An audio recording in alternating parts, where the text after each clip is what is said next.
Chosen one, if heaven noticed only one thing about your morning, it may not be the thing anyone else could see. It may have been 5 quiet seconds when an old version of you came forward and you did not let that version answer. Maybe the message was already typed and you erased it. Maybe anger rose and you chose silence. Maybe fear started its familiar story and you kept moving anyway. Nobody applauded you. Nobody knew there had been a battle. There was no dramatic sign in the room, and nothing outside you had to change for that moment to matter. But look closely at what did not happen. The old response did not take over. The old pattern did not get everything it asked for. Something inside you created space. That space matters more than it seems. The old you had a predictable answer to pressure. When someone pulled away, you chased. When someone misunderstood you, you explained. When fear appeared, you treated it like instruction. But this time, even if only for a moment, the same pressure met a different response. That is evidence. Maybe your quiet victory looked different. You got out of bed when part of you wanted to disappear from the day. You kept a promise that nobody else would ever check. You walked away from a conversation that once would have consumed your morning. You chose prayer instead of panic, or patience instead of proving yourself. Transformation does not always begin with a new circumstance. Sometimes it begins when the same circumstance can no longer produce the same person. You may have been waiting for a door to open, for money to arrive, for someone to return, or for a clear sign that your season is changing. Yet the first sign may have already appeared inside your response. I call this the quiet no. It is the moment when your old pattern asks for control, and you refuse to hand it over. It is not loud. It is not perfect.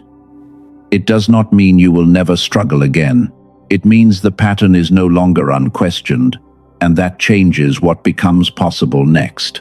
Do not dismiss what happened because it looked small. A private choice can reveal more than a public performance. You did not earn love by making that choice, and you did not purchase a blessing with good behavior. What the moment revealed was simpler. You are becoming less available to the reaction that once ruled you. And this is where the message turns.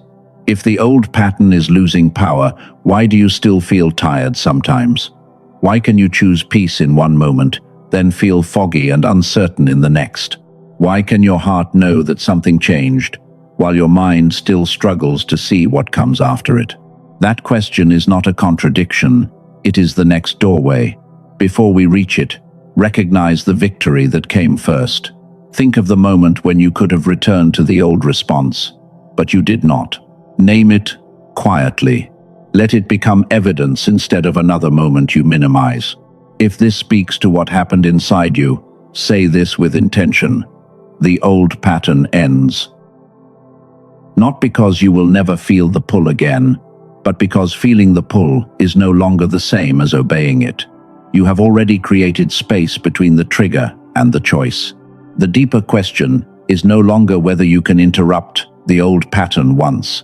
The deeper question is whether your mind can become clear enough to keep choosing from the person you are becoming. What happened inside you was not dramatic, but that does not make it small. In fact, the quieter the choice was, the more honest the evidence may be.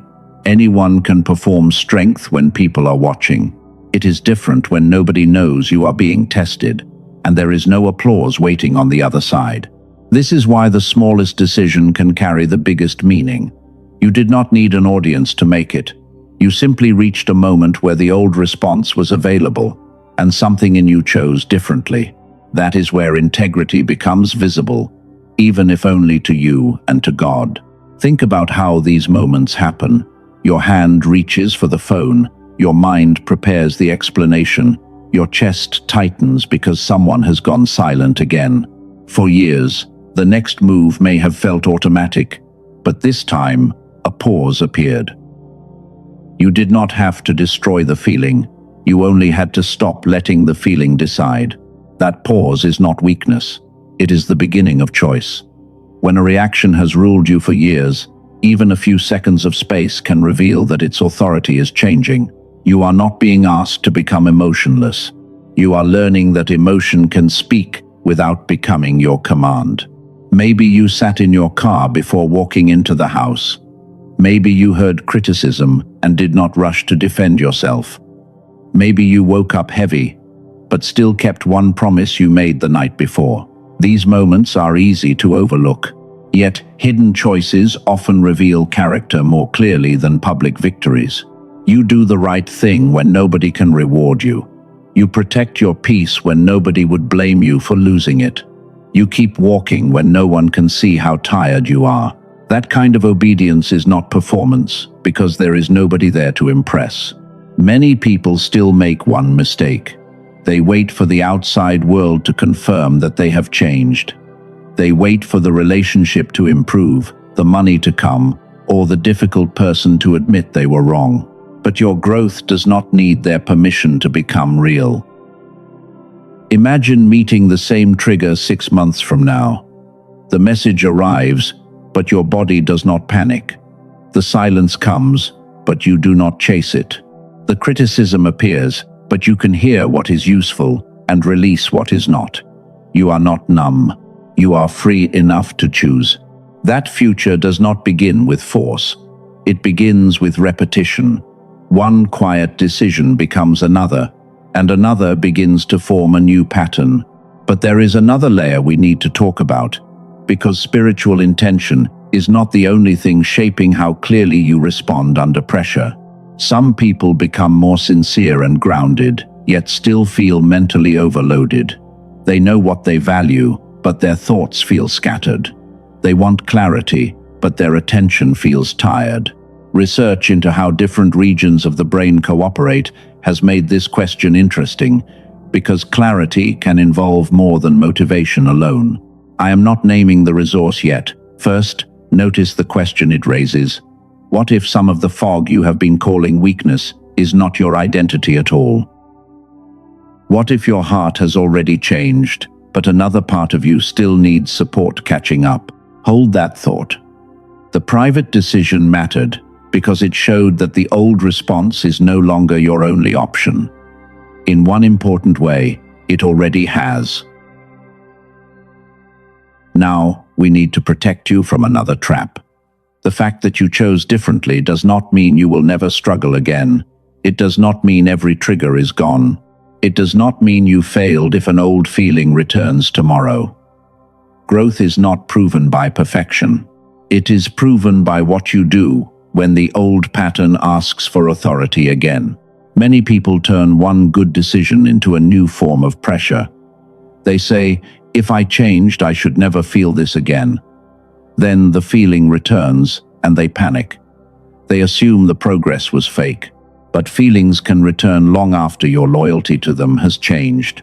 An old emotion can appear without putting the old identity back in control. Think about the difference.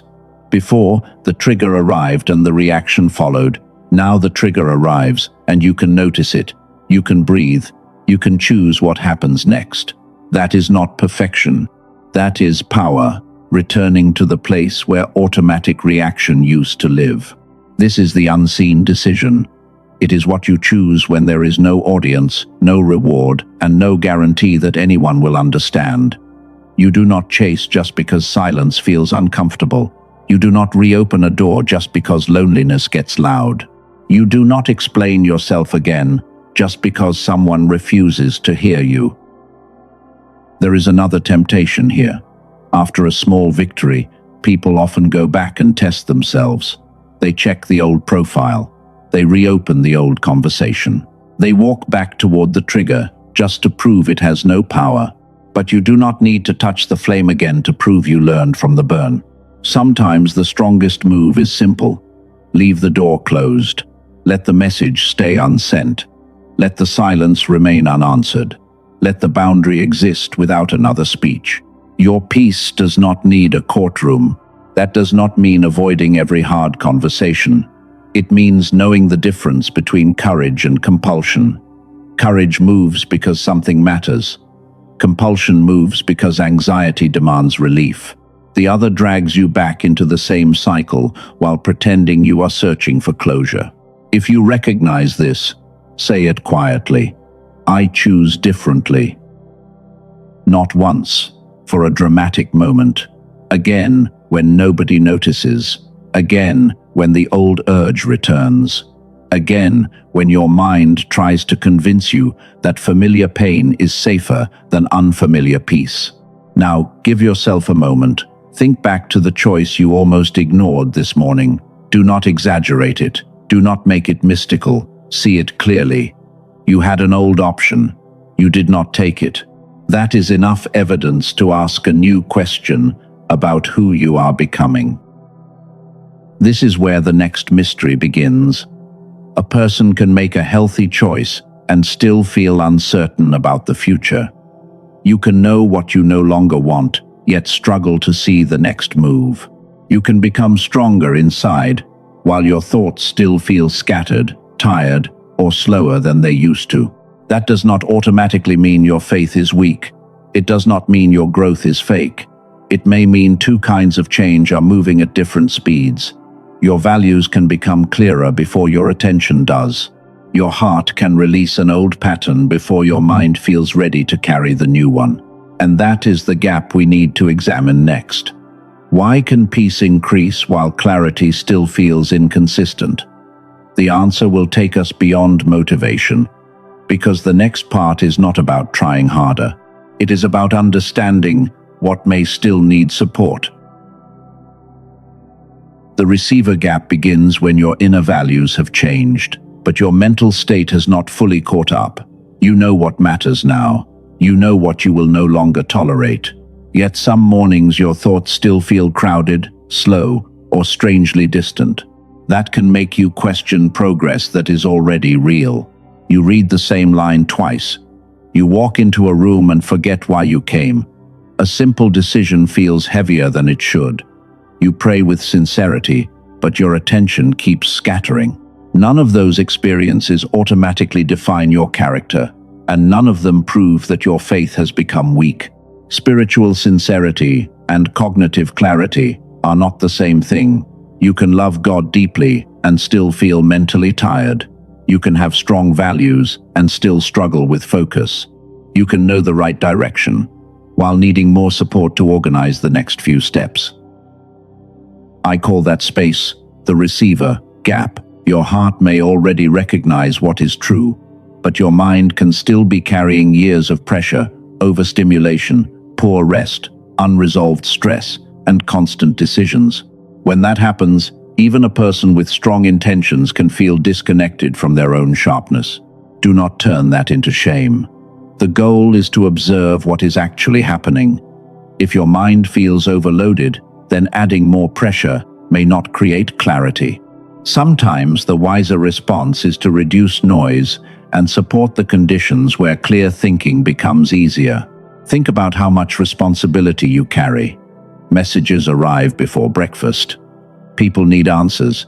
Bills need attention. Family problems enter your mind before your own needs do. By the time you finally sit quietly, your heart may want peace, while your attention is still running through 20 unfinished loops.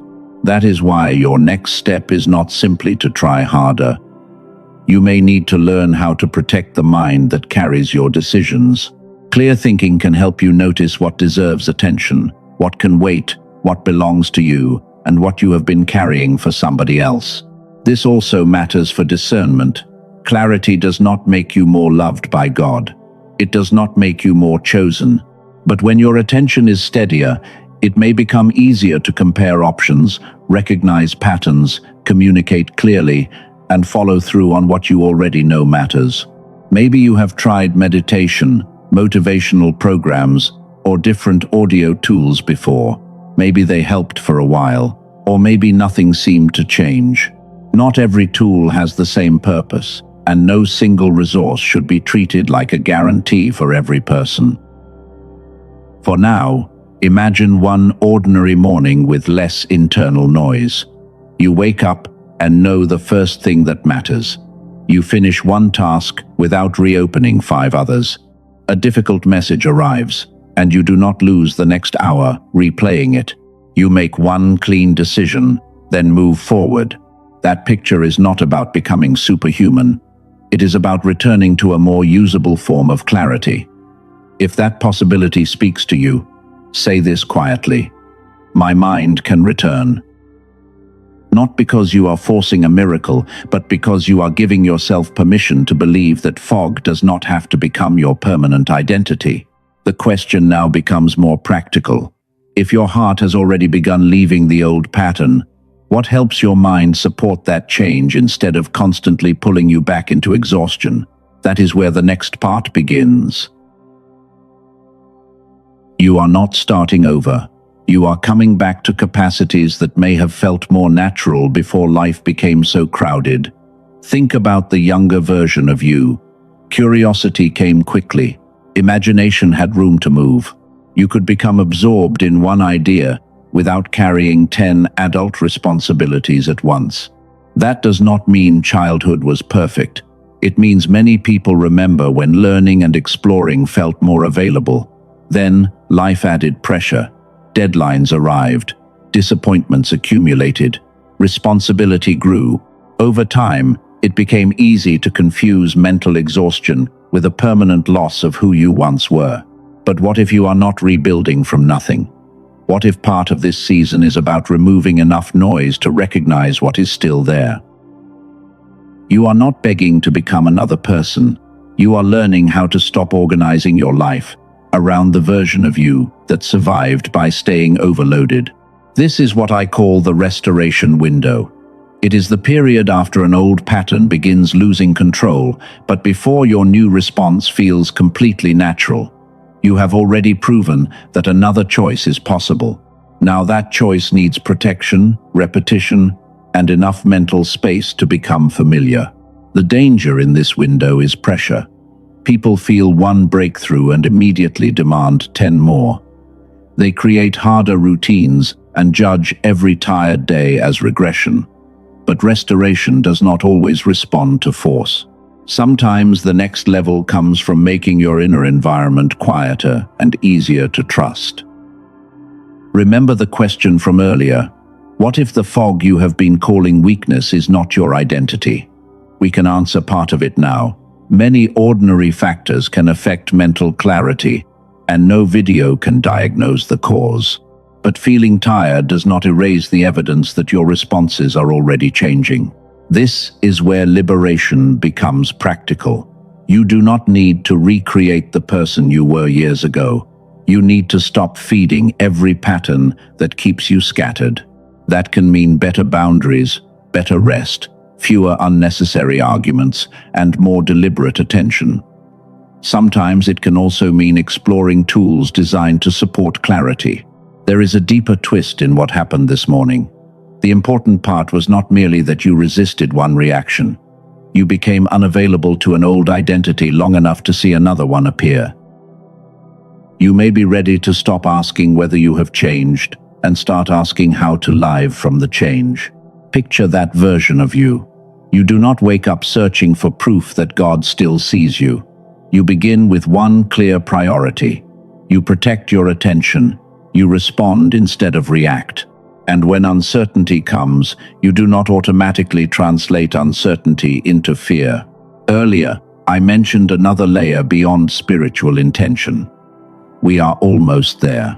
It involves how different parts of the brain cooperate, and why someone can feel sincere and grounded while still struggling to access the clarity they remember having. Do not hear that as a promise of instant transformation. Hear it as a practical question worth examining. You have already done the difficult inner work of interrupting the old response. What remains may be far more practical than you expected. Next, we are going to look at what may be happening to the receiver, what neuroscience tells us, and what one resource claims to do with that idea.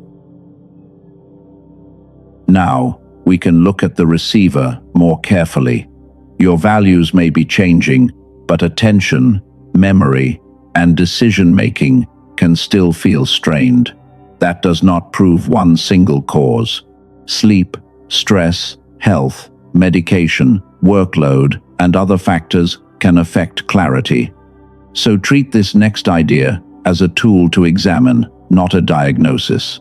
There is established science behind the fact that the two cerebral hemispheres have specialized functions and work together. Dr. Roger Sperry shared the Nobel Prize in Physiology or Medicine in 1981 for discoveries concerning functional specialization of the cerebral hemispheres.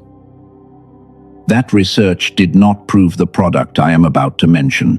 The product materials use that scientific history as part of their explanation, then make a separate claim. They say, a targeted auditory sequence was designed to encourage what they call neural synchronization and whole brain activation. Those are claims from the product team, and individual results can vary. Before I name it, consider two experiences described in those materials. A woman from California said she had lived with mental fog and a sense that life was happening to her. According to her testimonial, after using the audio for several days, she felt clearer, less internally stressed, and more connected in her marriage. A man from Texas carried a business, children, and daily responsibility while feeling mentally foggy. According to his testimonial, after about 2 weeks, he felt his thinking had become clearer and decisions felt easier. These are personal reports, not guarantees of what another person will experience. The resource is called the Genius Switch. The product materials identify Dr. Daniel Barone as the neurologist behind it. They describe it as a digital audio track built around an 8-minute targeted auditory sequence. Put on headphones, close your eyes, relax, and listen for about 8 minutes a day. The materials call the approach neural sync technology. They also use the phrase whole brain activation. Again, those are product descriptions, not conclusions established by the Nobel research itself. I am making that separation clear because trust matters when science and spiritual language appear in the same conversation. The appeal is simplicity. You do not need to prove your faith by using it. You do not need to treat an audio track as spiritual authority. If you explore it, treat it as optional support while keeping your judgment, health needs, and personal responsibility intact. The product materials list lifetime digital access and 4 bonuses. They include a guided visualization, a grocery shopping guide, a classic manifestation book, and an infographic about 5 daily habits. The materials also describe a money-back guarantee, subject to the terms on the official offer page. When the product file for this video was prepared, the listed price was $49, with a page offer of $39. Prices and terms can change, so check the official page before deciding. The point is to let you evaluate the offer clearly. If you have tried other audio tools before and felt nothing, skepticism is reasonable. The product positions its method as different from generic meditation audio, but you should evaluate that claim for yourself. Read the details, consider the guarantee, decide without spiritual pressure, and notice how this connects back to the receiver gap. You have already seen evidence that your inner response can change. The question is whether supporting your mental state could make it easier to live from that change consistently. The Genius Switch is one optional resource built around that possibility. If you want to examine it, the resource is linked in the description and pinned comment. Make your own decision. What matters most is the person making the decision. You are learning to choose without panic, without compulsion, and without giving every outside voice authority over you. Even here, the pattern is the same. Clarity first, choice second, responsibility always. The tool is not the promise. That distinction matters. No audio track can replace God, personal responsibility, proper rest, medical care, therapy, or the hard choices that shape your life. It should never become a test of faith, worth, or spiritual identity. If you explore it, do so from clarity, not pressure. Read the details. Notice what the product team claims. Notice what they do not prove. A tool can support a process, But the tool is not the person, and the person is where the real work continues. You have already interrupted an old pattern. Now the goal is not expansion at any cost.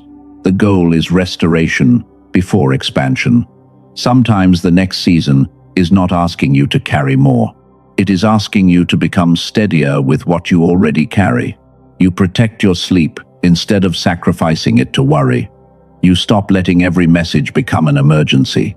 You leave space between a trigger and your answer. You make fewer promises, but you keep the ones you make. You reduce noise so your mind can hear what actually matters. That is not laziness, it is stewardship. When your mind is clearer, you may notice which opportunity deserves attention and which one only feeds urgency. You may see that one conversation needs courage while another needs distance. Peace is not passivity, and speed is not always direction. Imagine your work life from that place. You sit down and know what deserves the first hour. You finish the important task before chasing every small notification. An idea appears, and you have enough space to develop it instead of losing it under competing demands. Now imagine your relationships. Someone says something difficult, and you do not immediately become the old version of yourself. You listen. You decide what is true. You answer from clarity instead of fear. Boundaries stop feeling like punishment because they protect what has already changed. And imagine your calling. You do not need every decision to arrive with drama. You notice patterns, test assumptions, and act on what remains clear after emotion settles. That kind of discernment is quieter, but it can become more trusted over time. If you want to review the resource I mentioned, the details are below this video.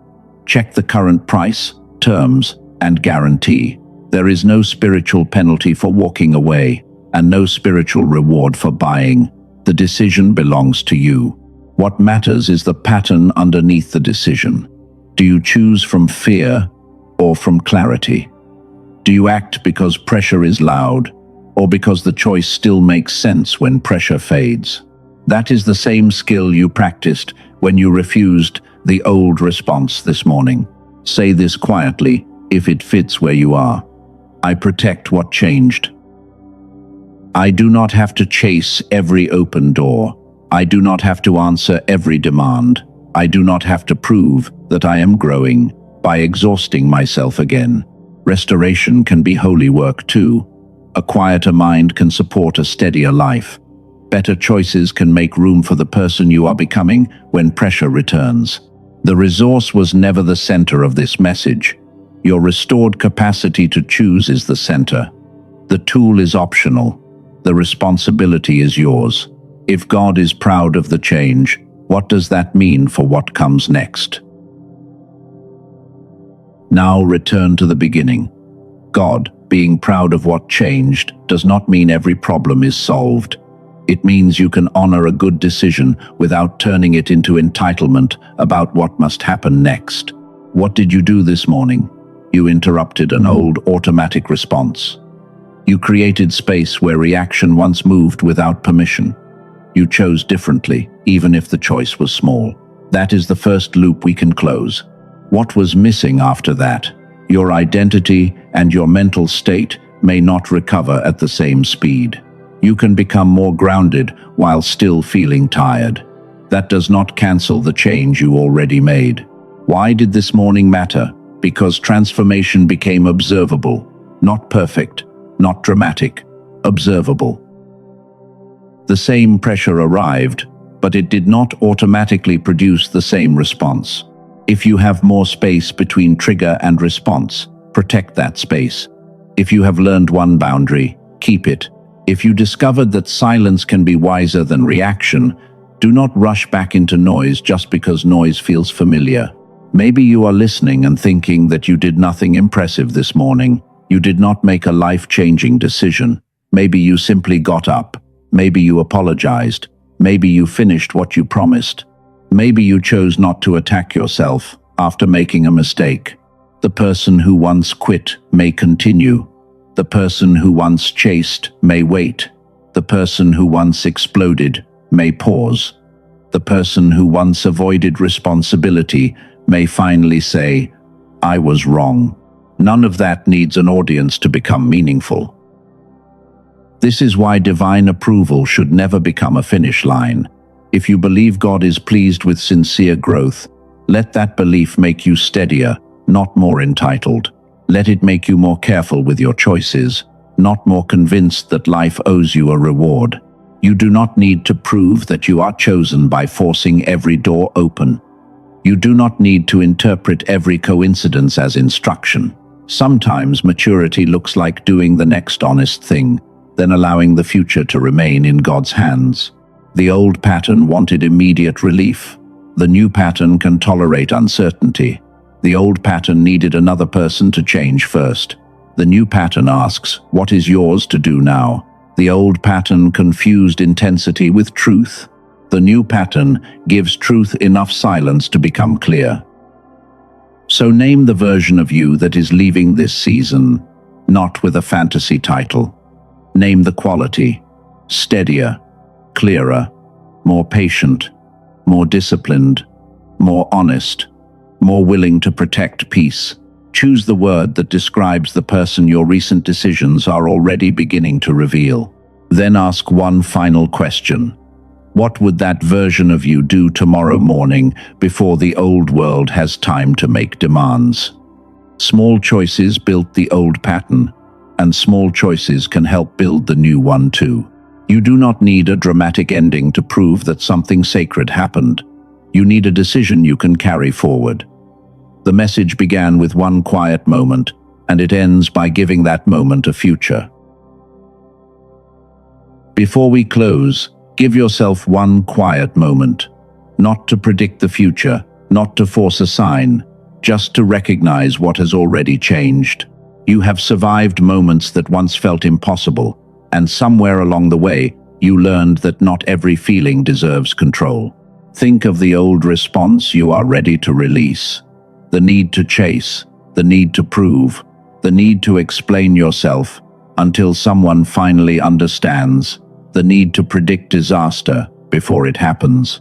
The need to reopen what you already know has finished its purpose. Let that version of you rest. You do not have to hate who you were. That person was trying to survive with the tools they had. But survival does not have to remain your permanent way of living. You are allowed to choose with more patience now.